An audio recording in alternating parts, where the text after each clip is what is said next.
ডিব্ৰুগড়ৰ লাহোৱালত বিক্ৰম চালক আৰু মালিক সন্থাৰ তীব্ৰ ক্ষোভ অপপ্ৰচাৰত লিপ্ত নহবলৈ সকিয়নি সুবিধাবাদী চক্ৰক যান বাহন আৰক্ষী আৰু পৰিবহণ বিভাগক কোনো মাহেকীয়া ধন প্ৰদান নকৰে তিনিচকীয়া বাহনে আজি সংবাদ মাধ্যমৰ আগত এই কথা প্ৰকাশ কৰি ন্যস্ত স্বাৰ্থ জড়িত চক্ৰৰ কুটিল ষড়যন্ত্ৰ আৰু ভুৱা প্ৰচাৰৰ বিৰুদ্ধে লাহোৱালত সৰব হয় সংগঠনদ্বয় টকা দিয়াৰ প্ৰমাণ থাকিলে ৰাজহুৱা কৰিবলৈ জনালে আহ্বান অন্যথা সংশ্লিষ্ট পক্ষৰ বিৰুদ্ধে আইনৰ দ্বাৰস্থ হোৱাৰ ভাবুকি উল্লেখ্য যে দুটা দশক ধৰি মোহনবাৰী আৰু ঘোৰামৰাৰ পৰা লাহোৱাল বকুল চাউল খোৱা হৈ ডিব্ৰুগড়লৈ দৈনিক অহা যোৱা প্ৰতিখন বিক্ৰম ডিব্ৰুগড়বাসীৰ বাবে এটা আবেগ চৰকাৰী চাকৰিলৈ আশা পালি নাথাকি 4 শতাধিক নিবনুৱাই তিনিচকীয়া বাহন চলাই পৰিয়াল পোহপাল দিয়াৰ লগতে লোকচক্ষুৰ অজ্ঞাতে এক ব্যতিক্ৰমী সামাজিক কৰ্মৰে বহু দৰিদ্ৰ পৰিয়ালৰ বাবে আশাৰ সঞ্চাৰ কৰিছে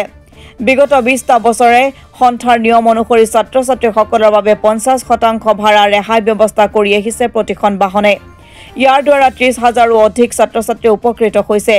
যি কথা আজি পৰ্যন্ত সংবাদ মাধ্যমৰো অগুচৰে আছে আনহাতে উচিত ভাড়া আৰু ভদ্ৰুচিত ব্যৱহাৰৰ বাবে যাত্ৰী আজি পৰ্যন্ত কোনো সংঘাত হোৱা নাই খিলঞ্জীয়া অসমীয়াৰ হাতত থকা এই ক্ষুদ্ৰ ব্যৱসায় ধ্বংস কৰি সুবিধাবাদী চক্ৰই এই তিনিচকীয়া বাহনসমূহ বন্ধৰ ষড়যন্ত্ৰ ৰচিছে বহিৰাগত হাতবাউলি মতা এনে নিকৃষ্ট কাৰ্যৰ পৰা বিৰত থাকিবলৈ সংশ্লিষ্ট চক্ৰটোক সকিয়নি প্ৰদান কৰিছে বিক্ৰম চালক আৰু মালিক সন্থাই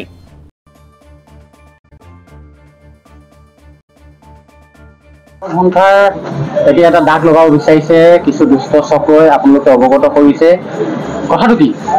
প্ৰথমতে আমি আমাৰ সাংবাদিক বন্ধুসকলক আমি প্ৰথমতে আমাৰ বিক্ৰম সন্থাৰ ফালৰ পৰা আমি ধন্যবাদ জ্ঞাপন কৰিছোঁ এনে এটা বিপদৰ সময়ত আপোনালোকে আহি আমাৰ ওচৰত উপস্থিত হৈছেহি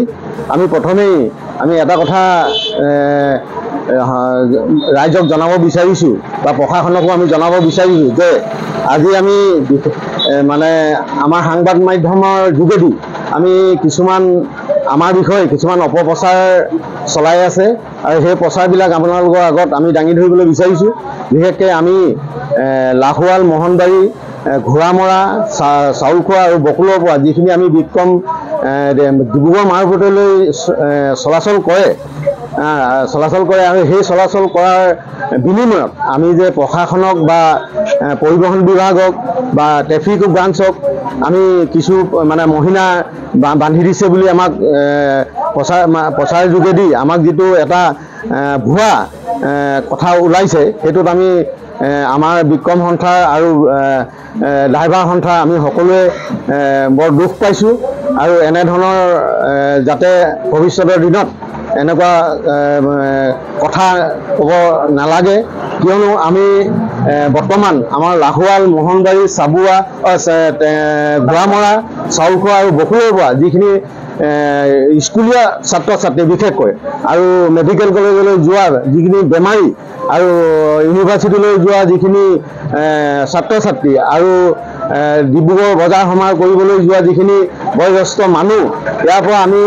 সদায় দৈনন্দিন আমি কঢ়িয়াই মোহনবাৰী লাহোৱালৰ পৰা আমি কঢ়িয়াই লৈ যাওঁ আৰু তেনেধৰণৰ আমি আমি পইচা বেছি লৈছে বা এনেকুৱা ধৰণৰ আমাৰ কোনো আজিলৈকে এটা মতভেদ হোৱা নাই আৰু বিশেষকৈ আমি ছাত্ৰ ছাত্ৰীৰ ক্ষেত্ৰত আমি 50%হে আমি পইচা লওঁ আমাৰ ইয়াৰ পৰা যদি ডিব্ৰুগড়লৈ 30 টকা আহে আমি তেখেতৰ পৰা কোনো 15 টকা দিলেও মানুহ কেতিয়াবা 10 টকা দিলেও মানুহ আমি তেনেধৰণৰ কাম কৰি আছোঁ কিন্তু এনেকুৱা ধৰণৰ প্ৰচাৰে আমাক মানে বিশেষকৈ আমি অটো চালকসকলক আৰু আমাৰ মালিকসকলকো বিক্ৰমবিলাককো মানে বৰ খলঠেকত পেলাইছে এনেকুৱা ধৰণৰ প্ৰচাৰ যাতে ভৱিষ্যতৰ দিনত কোনো ব্যক্তিয়ে আমাৰ ওপৰত জাপি নিদিয়ে বিশেষকৈ আমি এই বিক্ৰম কেইখন চলাই আজি 4টা পৰিয়াল আমি পোহপাল দি আছোঁ মালিকেও পোহপাল পায় আৰু ড্ৰাইভাৰ থাকে হেণ্ডিমেন থাকে আৰু চৰকাৰ ঘৰলৈ আমি গাড়ীৰ টেক্স আৰু আমাৰ প্ৰধানকৈ আমাৰ এখন বিক্ৰমৰ যেতিয়া চলাচল কৰিবলৈ যায় তেতিয়া দেখিব আপুনি আমি 6টামান টেক্সে দিব লাগে পলিউশ্যন দিব লাগে ফিটনেছ দিব লাগে টেক্স দিব লাগে ৰোড টেক্স দিব লাগে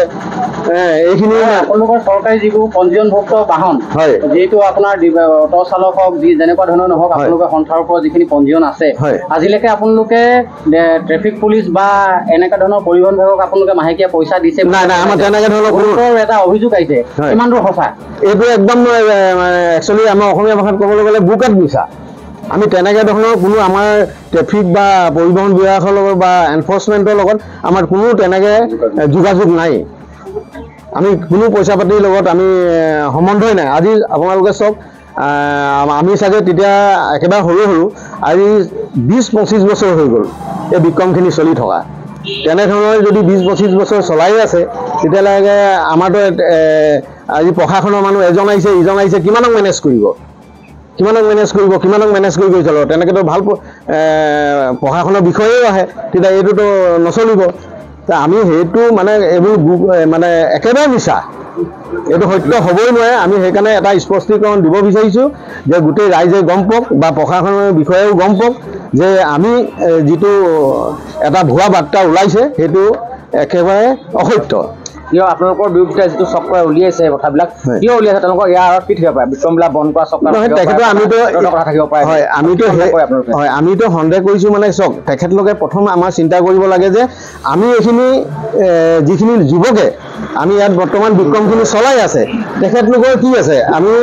ডেইলি কমাই ডেইলি খোৱা মানুহ এখন ঘৰ চলাই আছে